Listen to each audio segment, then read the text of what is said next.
Oi, pessoal. Bom dia.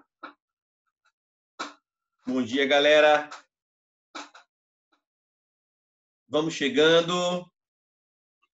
Deixa eu admitir a entrada da galera. Vai chegando aí, tá, gente? Vai dando bom dia aí, confirmando sua presa. Partiu. Bora, chegando. Caramba, meu, olha só esse tempo. Tá até uma foto.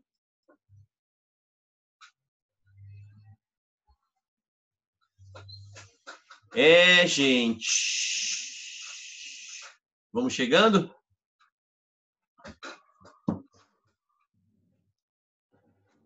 Deixar a galera entrar aqui. Tá tudo certo com vocês? Bom dia. Bom dia. O sol já nasceu lá na fazendinha. Acorda o bezerro e a... Eu também só queria dormir, Ana. Ai, caramba. Ontem eu fiquei vendo série. Tá até tarde, velho. É Druris, viu? Bom dia, Livinha.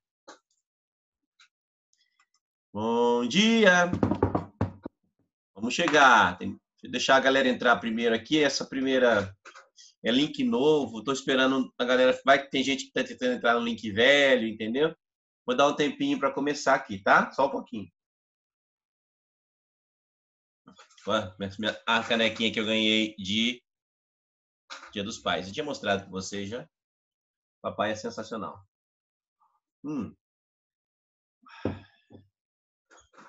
Bom dia, Bianca. Bom dia, Nantes. Bom dia, Carol. Opa, meu, ficou de noite aqui, velho. Olha isso, pessoal. Não, olha. Que é isso? Meu Deus! Anoiteceu, velho. Anoiteceu. Mano do céu. Olha só. O celular ainda compensa um pouco a imagem. Bom, eu acho que só tem mais um para entrar. Vamos começar? Galera, eu falei que ia dar um tempinho para a galera chegar, porque era link novo, né? Acabei de trocar o link, tá? Meu Jesus amado. Bom, vamos começar então. Eu vou buscar o nosso arquivo aqui. Cadê o arquivo de vocês? Arquivo do terceiro, tinha aberto agora. Arquivo do terceiro, velho. Não abri, não. Só um pouquinho, vou abrir. Só um pouquinho. Bom dia! O sol já nasceu lá na fazendinha. Acorda o bezerro e a... Meu, cadê meu? Aqui. Contas não. Trabalho sim. Aham, garota. Não, fela, não. Universitário.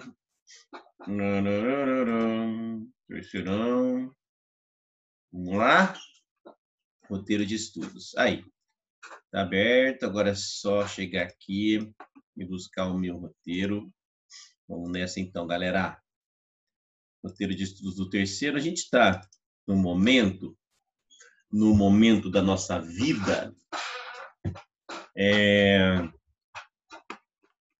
Peraí. Se beleza, tá todo mundo dentro. Entrando devagar a galera.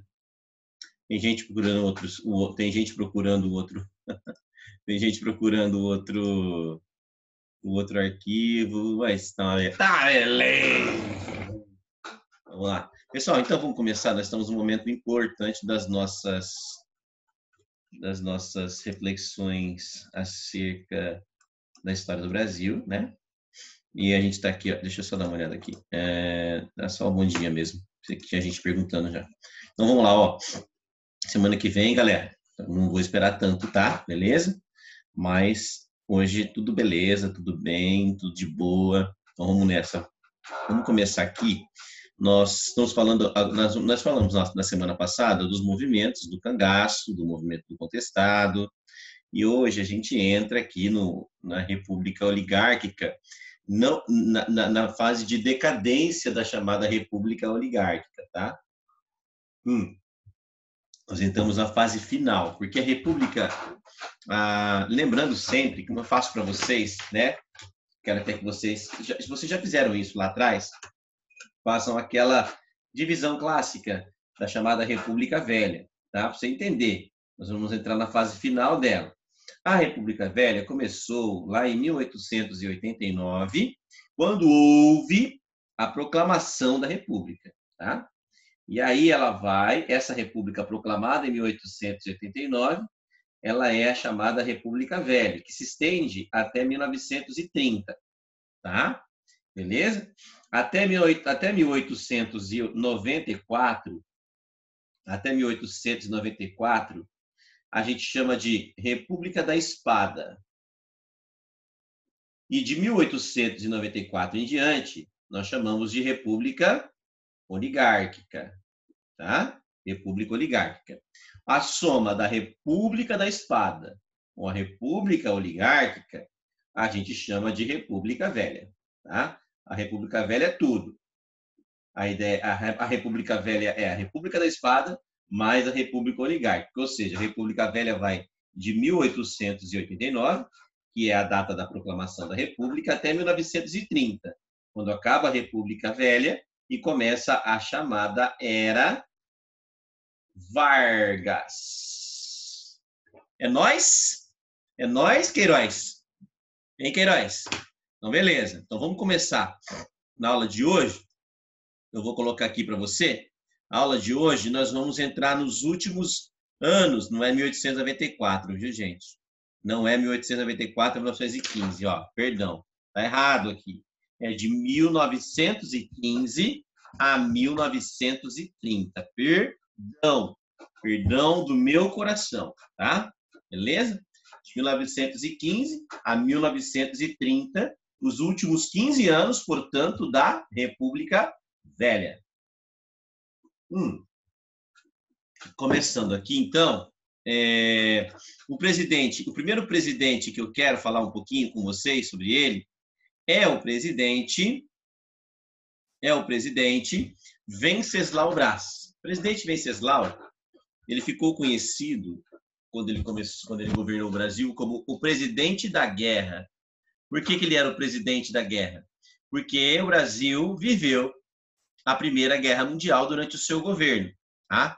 Venceslau Braz era o presidente que governou o Brasil durante a Primeira Guerra Mundial. Mas antes de falar da participação do Brasil na Primeira GM, eu queria falar um pouco com vocês sobre o Código Civil Brasileiro, assinado por ele em 1916. Esse Código Civil para que serve um Código Civil? Um Código Civil serve para normatizar a vida privada, a nossa conduta na vida privada, tá? Para isso que serve um Código Civil. E ele foi assinado. Já falei, Lígia? Lívia. Livinha, Rafa, você já falou dele, estava na participação da guerra. Ai, que bom, graças a Deus. Por isso que eu falei, tá colorido, né? Vai, obrigado. Então, beleza. Código Civil e participação na guerra. Nós estamos falando da participação. Olívia, eu falei da participação na guerra?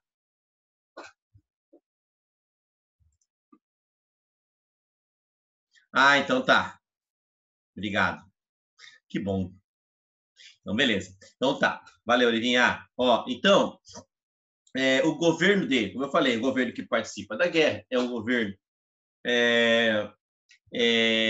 que tem uma participação próxima com os Estados Unidos, devido à nossa diplomacia, beleza? Então, o Venceslau Braz, ele faz um governo em prol dessa aproximação com os Estados Unidos, e a participação na guerra altera um pouco a nossa economia, tá? Nós vamos participar indiretamente da guerra, como eu disse para vocês na aula passada.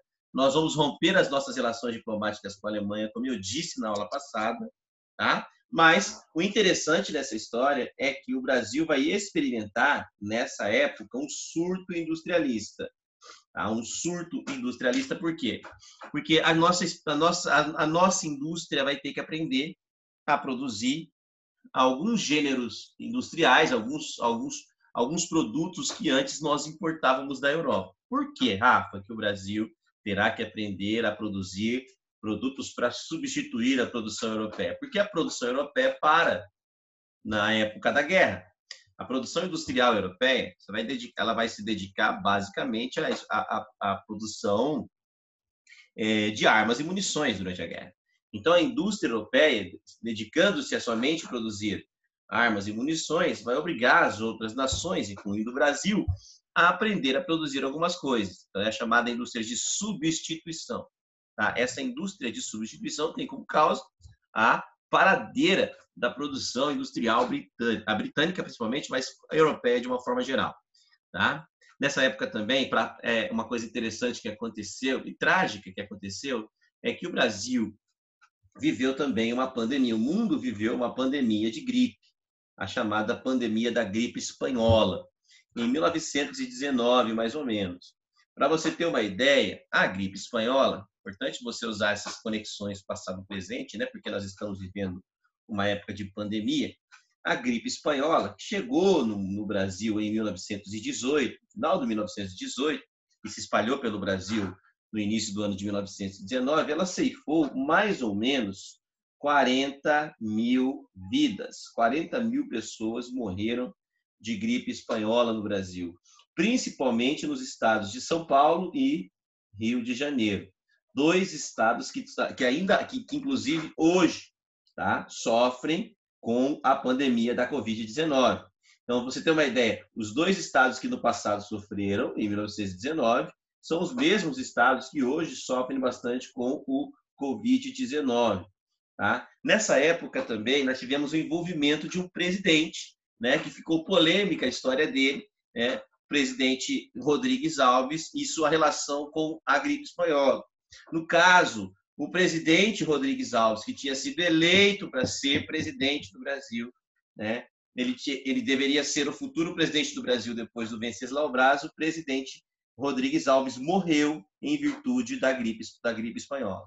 Tá? Então, ele contraiu o vírus e morreu por causa do vírus. Por que eu estou falando isso? Porque o presidente Jair Bolsonaro também contraiu o vírus da Covid-19, no entanto, sobreviveu ao vírus. Né? Então, dois presidentes que tiveram contato com o vírus, duas pandemias que atingiram o Brasil.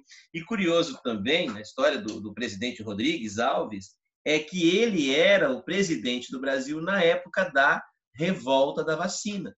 Ele teria o seu segundo mandato à presidência.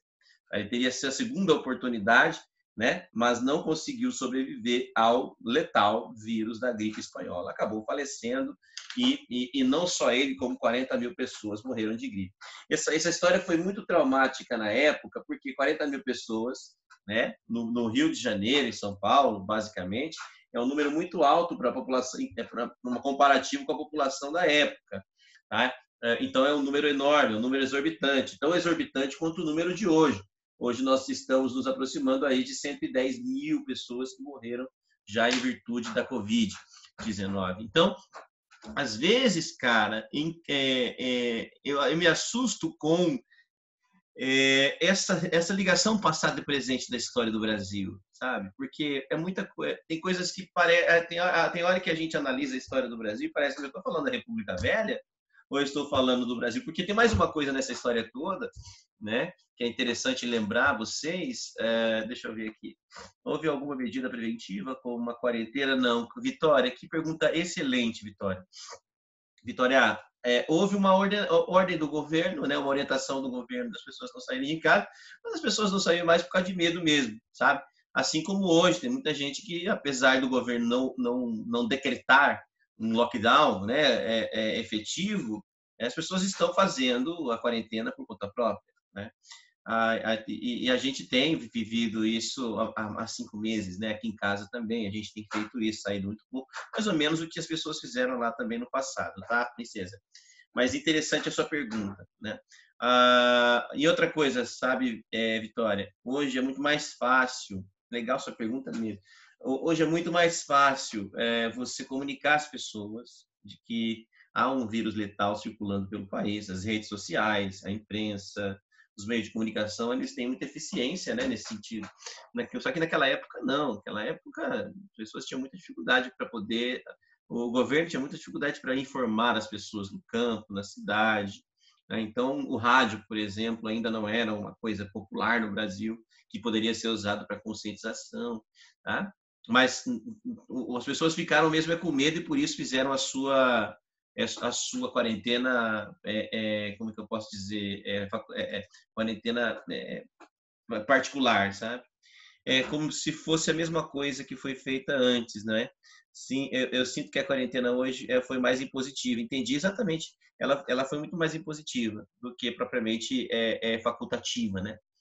Em alguns estados, né, Vitória? Em São Paulo, por exemplo, foi bastante impositiva. Aqui no Paraná, né, nem tanto. Muito bom, gostei. Bem, vamos lá então, gente. A gripe espanhola, então, 40 mil pessoas. Eu acho que é importante você usar, eu fiquei bastante nisso, é importante você saber que você muito provavelmente será abordado em redações ou textos, né, referentes à pandemia da Covid-19. É legal você buscar elementos do passado para enriquecer os seus textos. Nós estamos vivendo uma época muito parecida com o Brasil dos anos 20, do ano de 1919 e tal. Bom, com o crescimento da indústria, também existe o crescimento da classe operária, né? A classe operária cresce, o número de trabalhadores urbanos aumenta, a classe operária também. E aí a gente tem o movimento operário. O movimento operário cresce porque os trabalhadores que chegam para trabalhar nas fábricas brasileiras, eles encontram fábricas bastante atrasadas, assim, do ponto de vista de direitos trabalhistas, né? O Brasil é um país que não tem leis que protegem o trabalhador. Então, o que acontece dentro das fábricas brasileiras é mais ou menos o que acontecia dentro das fábricas britânicas na época da Revolução Industrial. Os trabalhadores eram super explorados, nas fábricas trabalhavam jornadas muito longas, crianças trabalhavam, não tinha descanso semanal. Enfim, os direitos trabalhistas eles não existiam ainda no Brasil. Já na Europa, por exemplo, o movimento trabalhista já estava muito bem amadurecido. Na Inglaterra, só para citar um exemplo, já tinha partidos de representação da classe trabalhadora, enquanto no Brasil ainda não havia nada nesse sentido. E qual era o perfil do operário brasileiro? Basicamente, o nosso operário era aquele imigrante, o imigrante que chega da Europa e chega com consciência da sua situação, da sua classe, é chamada consciência da classe operária e tal. É um imigrante que chega para trabalhar nas fábricas do Brasil, ele é politizado, entende? Ele tem um certo grau de politização que não tem o brasileiro, né? O homem, o trabalhador brasileiro. Só que é uma coisa importante que eu estou falando de uma segunda onda de imigrantes que está chegando no Brasil. Eu gosto muito de mostrar para vocês que a gente tem a chegada de imigrantes no Brasil no século XIX, né? E nós temos a chegada de imigrantes ao Brasil no século XX, certo? Qual é o perfil? Para onde vai o imigrante que chega no Brasil para trabalhar no Brasil? Onde ele vai trabalhar? Ele vai trabalhar no campo. Ele vai trabalhar na lavoura de café, principalmente em São Paulo. E para onde vai o imigrante brasileiro que chega aqui para trabalhar no século XX? Esse é diferente, ele vai trabalhar na fábrica, tá? Então, por isso que chegam muitos imigrantes para cá. No século XIX, chegavam para trabalhar nas lavouras de café. Agora, no século XX, chegavam para trabalhar nas fábricas brasileiras, certo? Beleza. Só que não só tem, eu não quero que você tenha só isso. Eu quero que a gente se aprofunde mais no perfil desse imigrante, desse operário brasileiro. Tá? Outra coisa, além disso, né, além dele chegar no século XIX para trabalhar no café ou no século XX, quais são as razões que fazem que esses imigrantes deixem o seu continente para vir para o Brasil? No século XIX, ele veio para cá por causa das guerras que a Europa estava passando, as chamadas guerras nacionalistas, guerras de unificação na Itália, por exemplo. Beleza? E no século XX ele vai vir para cá por causa não de guerras, mas por causa da Grande Guerra, da Primeira Grande Guerra Mundial. tá? Então, a instabilidade, eu posso generalizar essa vinda de imigrantes em virtude da instabilidade política vivida pela Europa no século XIX e no século XX. Isso provoca uma repulsa de trabalhadores, de pessoas que vão optar por viver em outros lugares do mundo, como no Brasil, por exemplo. Mas não é só no Brasil que esses imigrantes vêm. Na verdade, vem muito pouco para cá. A maioria vai para onde? A maioria vai para os Estados Unidos, na América. Tem muito italiano nos Estados Unidos. Por isso que os Estados Unidos é uma extensão, dependendo do lugar, uma extensão da Itália. Né? Entende? Isso é muito importante. Então, o nosso operário, nosso imigrante vem para cá. Não esqueça, vamos lá, gostei, lembrei. Não esqueça que também tem o imigrante do êxodo rural. Tá? Aquele imigrante que veio para trabalhar na lavoura, olha o que eu falei, é o imigrante do êxodo. É o imigrante que veio para trabalhar no café, mas não se deu bem lá no café paulista. Aí o que ele faz? Ele sai da cidade, ele sai do campo e vai para a cidade. Esse imigrante do êxodo, ele experimenta os dois ambientes, tanto um ambiente rural como um ambiente urbano. O fato é que ele chega na fábrica, a Lulu saiu e voltou. Ele chega na fábrica e sofre ali, né, as consequências e as condições de trabalho que ele vivia nas fábricas eram tão ruins quanto as condições de trabalho que ele tinha no campo. Tá? Então, o movimento operário brasileiro é isso. O início do movimento operário brasileiro é basicamente composto por imigrantes que chegam ao Brasil politizados, porque o grau de politização da Europa é muito maior do que o grau de politização brasileiro. Isso é importante. O governo brasileiro sabia de tudo isso, que os imigrantes chegavam com consciência da sua classe e chegavam já muito dispostos à atuação sindical. E vendo isso, sabendo disso, em 1907, o governo brasileiro já tinha aprovado uma lei chamada Lei Adolfo Gordo, que tinha como objetivo coibir a ação sindical no Brasil. Essa lei, Adolfo Gordo, olha, ela é de 1907, tá? Ela tinha esse objetivo de conter o avanço ou a participação dos imigrantes brasileiros em atividades políticas. Então, se um imigrante estivesse no Brasil, né, um imigrante italiano no Brasil, eles cometessem uma ação sindical, participassem de uma ação sindical, ou se filiassem a um partido político, ou fossem flagrados em um protesto, ou aderissem a uma greve. Em todas essas circunstâncias, de acordo com a lei Adolfo Gordo, esse imigrante poderia ser extraditado, ele poderia ser devolvido ao seu país. E por isso por que esses caras fazem isso? Olha, eu vou te devolver para o seu país. Ah, beleza, vou me devolver para a Itália? Oh, que bom, vou embora do Brasil. Não, as pessoas não queriam ir embora do Brasil para o seu país porque o seu país estava em guerra.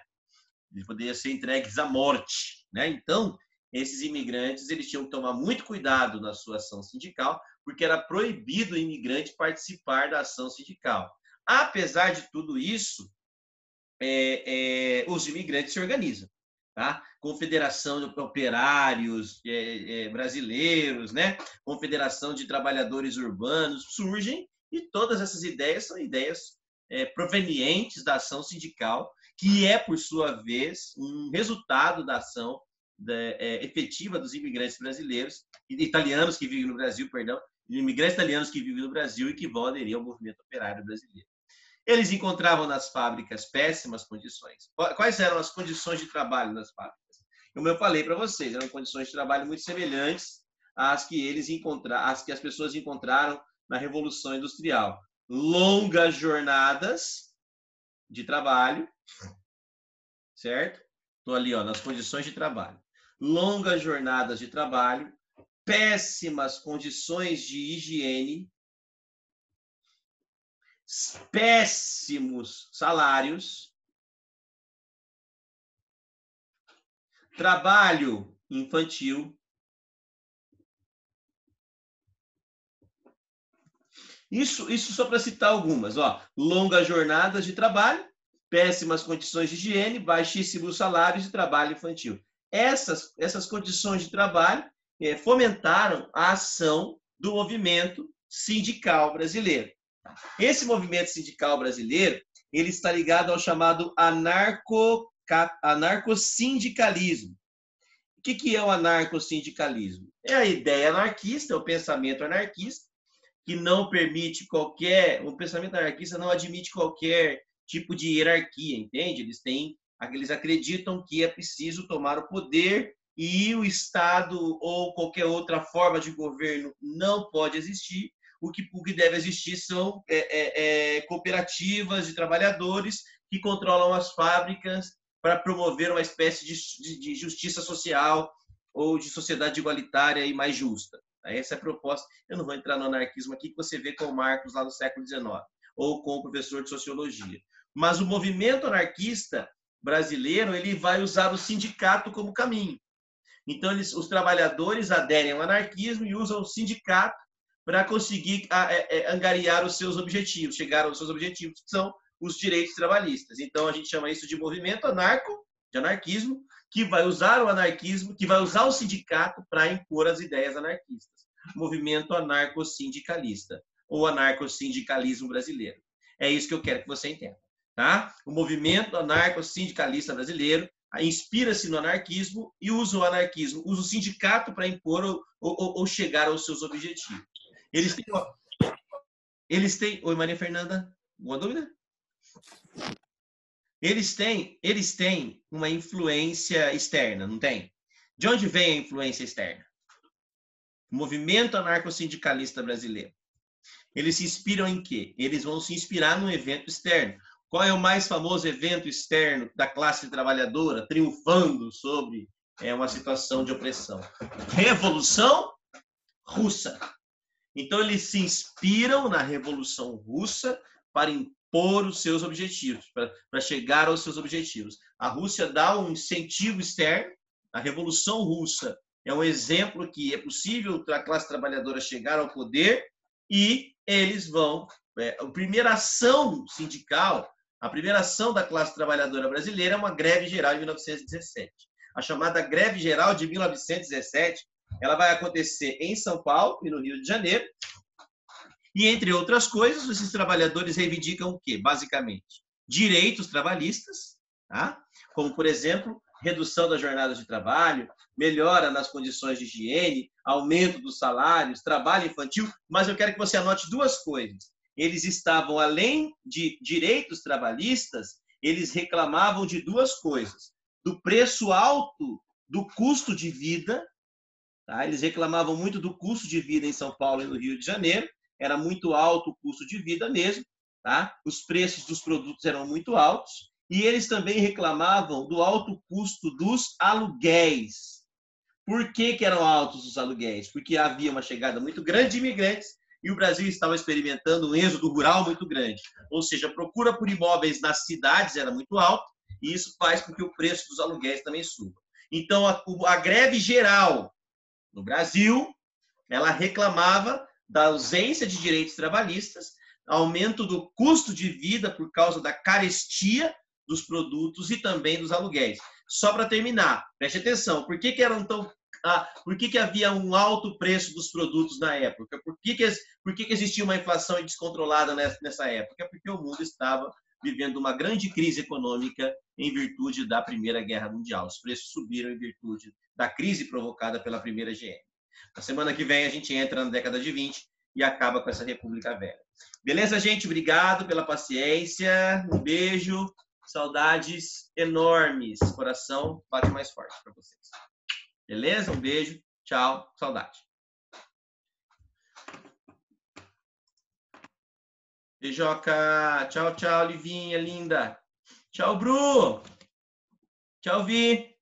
Maria Fernanda. Beijos. Imagina, Fê. Mó louco, Fê. Você precisa pedir desculpa, meu. Iana, beijo. Saudade. Eu sei, imagina. Eu achei que você queria perguntar. Porque tem aluno que abre o microfone para perguntar.